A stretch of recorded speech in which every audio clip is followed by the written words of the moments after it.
To give you a sense of how this came together, over the past week, you've submitted hundreds of questions and cast thousands of votes to help us decide what questions are going to be asked here today.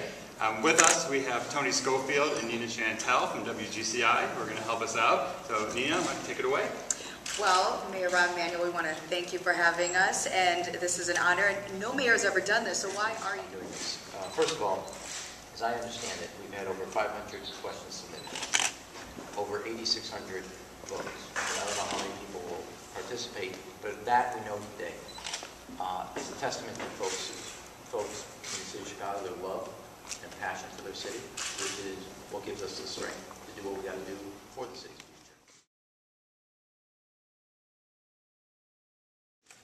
Well, first of all, Amanda, if you're watching, you, like others, have told me in the campaign how you felt about furlough, the furlough day in the process. It has not worked for the city's workforce morale, as your question indicates, and it hasn't been the panacea financially that we're supposed to set up. So at the end of today, furloughs will no longer be part of the city process. Number one, it's gone. Now, the need to resolve a $30 million hole is not.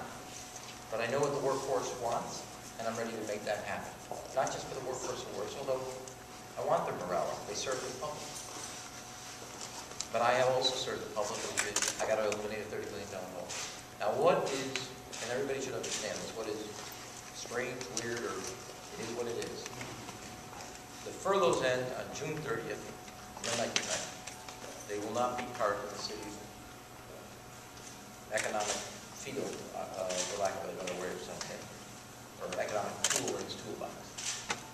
But the budget that was passed in 2011, that I was not a party to, assumes furlough savings all the way to the end of the year of $30 million, even though the contract ends on June 30th. I did not create that discrepancy, but I'll fix it. Now, I've identified a series of savings. I need organized labor. Maybe your husband is a member of the trades or whatever.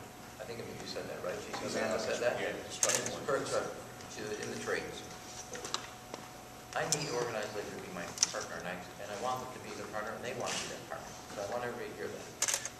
If they agree to certain, and I've given them about $20 million worth of savings.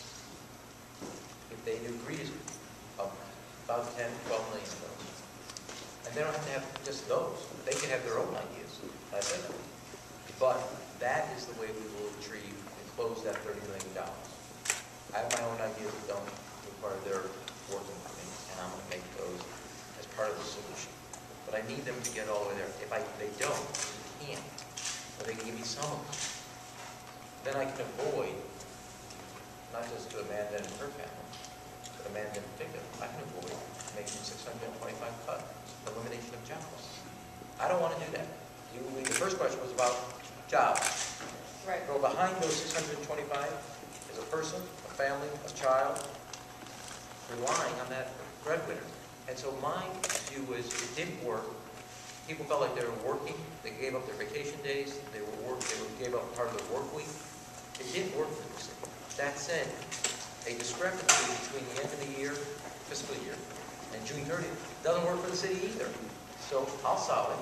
I'll solve it with Amanda in mind, and her husband, and maybe they have children. I don't want to do this. That's why it's the last thing of all the options, the last option, the one I don't want to do. And I want labor, and labor will be, and when I say that, I mean organized labor and the leaders of the union, to be my partner, my ally in solving this, but they have to be flexible, because what I say when I say workplace reforms and efficiency, we have certain rules in place that also cost the city money unnecessarily. And if they would reform those, agree to some of them, we don't have to let, and I'm not saying Amanda's husband, I don't want to know Amanda's last name. Her husband doesn't have to do the job. And what's worse than losing, giving back on the furlough days, or having a furlough day, is losing a job. And we don't have to do this. We can balance our budget and keep those 625 people employed. And I want the leaders of organized labor to be my ally in helping. And I said, I'll make certain decisions. My door is always open. they know my phone number, they know my email, and if we can agree on is 3 million of the remaining 12, that's 3 million in savings that I then don't have to eliminate X amount of times. I don't want to go through what we've done to date, but let's just take one thing on. I talked about the 650 officers we moved into the neighborhoods, about making sure our kids don't fall victim this summer by making sure we have enough activities so they can find a safe adult supervised, either in the athletic, artistic, or academic. On games, you may probably know about the Maniacs game. And in a shootout that obviously 2 kids, innocent children, were shot. And you probably saw the other day I have a story in the New York Times all about the heat that was applied to the entire membership of that game. And it looks like the young man that we think is responsible for the country.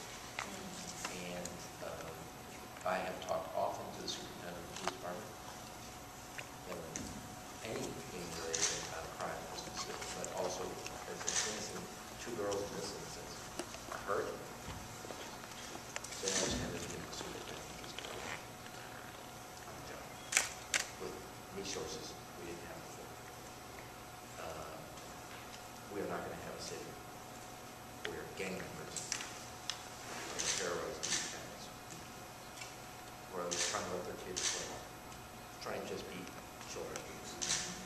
Now, I'm going to make sure if they want to be in the summer reading program at the library has it. If they want to be at the Safe Haven program with CPS, we went from 1,000 to 5,000 slots. Those 5,000 kids are safe. If they live in the neighborhoods where President Franklin and I have a program, there's a lot of other programs. But these streets, they belong to rear-ended children.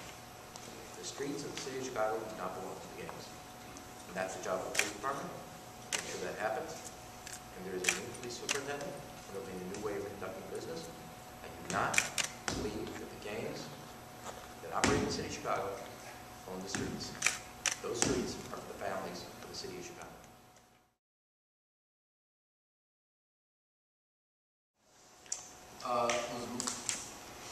First of all, I can't thank enough for this question. I'm glad that a lot of people voted on that.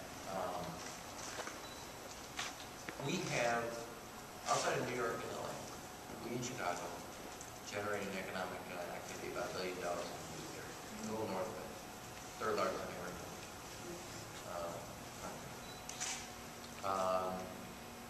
And just being back, Adele, over at the Riot. I'm jealous, it was sold out, I should have called you. I'm so sorry. Gee. Okay with me. Yeah. I don't know how you get the invite. Number 2, I also saw one of the great highlights of being mayor of the first 40 days. West, I introduced Lucinda Williams. Wow. And listened to her and some of their music girl and her albums. So I'm a big music buff, love music. It's a great part of the city, but personal interest. Now, I have seen many shows. I saw David Gray when he first started, broke off with David Matthews at the Riot. Saw the Rolling Stones at the Aragon. I've been to stuff at the Vic, Park West, just the other day. Well, I don't know if they're all double doors. I believe, if you know how, like the theater district, why does it take off? It's great access on transportation, and you've seen the nightlife developing downtown that never existed because of the theater district. We have it now, and it's not this area versus all the other clubs that are around the entire city, music venues. But we have something special that has never really been developed. It's just going to sit there. And I don't want to lose the intrinsic value by developing. But one asset, unrelated, is you have transportation capacity, both bus and CTA, mass transit. So that makes a capacity that you can actually get to people there. You have these historic sites that have had unbelievable histories just in and of themselves. And my view is we should make a uptown music district in that area that allows both what they're doing at the Uptown Theater, the Riv, the Aragon, that can spark not just those three, but all the economic growth, like the theater district downtown. We should have obviously stuff on the south side. They have great historical sites as it relates to music as well. It's not only one. But on this one, in this area, you know, downstairs, underneath, is the old walkway that Al Capone used to use. And nobody, I mean, that he could then go and use. And that hasn't even been developed. You need to get out, man. You didn't go to Adele with us? You didn't go to I mean, where are these invitations? Okay, but I mean, so that was the only idea, and it would take a natural strength and accentuate it and continue to make Chicago the great music destination it is for the tourism, for the people that visit.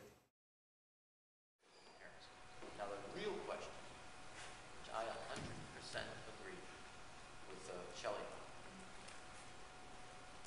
we have good teachers. Some are great, really working in really tough situations, very challenging environments. Those teachers cannot achieve what they need to achieve without parents involved. If a parent chooses to send a kid to a charter, that's probably a parent involved in the education. As a parent decides to send a kid also a neighborhood school, doesn't mean they're not involved. But a lot of parents don't pick up report cards. And let me say this, if you're not picking up a report card, you think your kid's not picking up on that signal? Right. If you don't go to parent-teacher conference and come home and say, you know, Nina, your math teacher, Tony, your English teacher, they wouldn't let us get into the classroom. You know, say this or that. If you don't report to your kid about what you've seen in her, the kids are smart. They'll pick up on that. And a teacher can do X amount. Where is the parent on reading? Where is the parent on report card? Where is the parent on a host of things they have to do to stay involved with their kids' education? And I've said this and it's become a cliche in the campaign, but I believe it. As a parent, I believe this, not as a mayor. The most important door a child walks through as it relates to their education, and understanding the importance, is the front door of that house. It is not the school. Now, a lot of parents drop the kids off, get them to school, and they think they're absolved. Right. That's wrong. Okay? And if that attitude is the attitude of the parent or parents, there's nothing the teacher or the principal can do. That means we've only got two legs of the stool working, and the most important leg, that's the foundation, ain't working. So, we've done some things.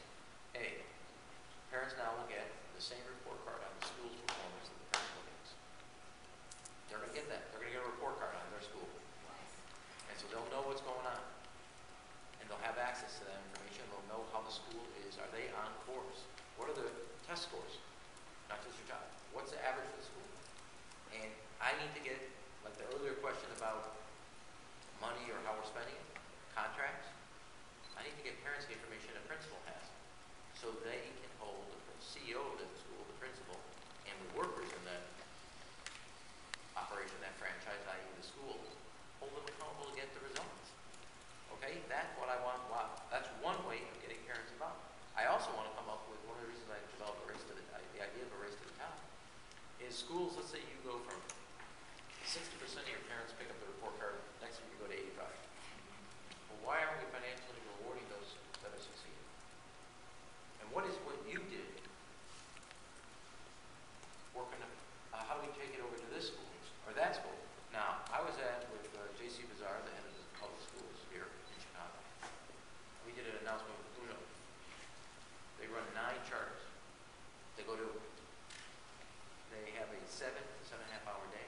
They're now going to start August 1st. 100% attendance at parent-teacher conference is mandated, and 100% attendance in picking up the report card. Those children, they know what their parents think of an education. We got time for one final question, and let me just say this has been absolutely fantastic, and I'm sure everybody wants to know this final question. Can we expect more forums like this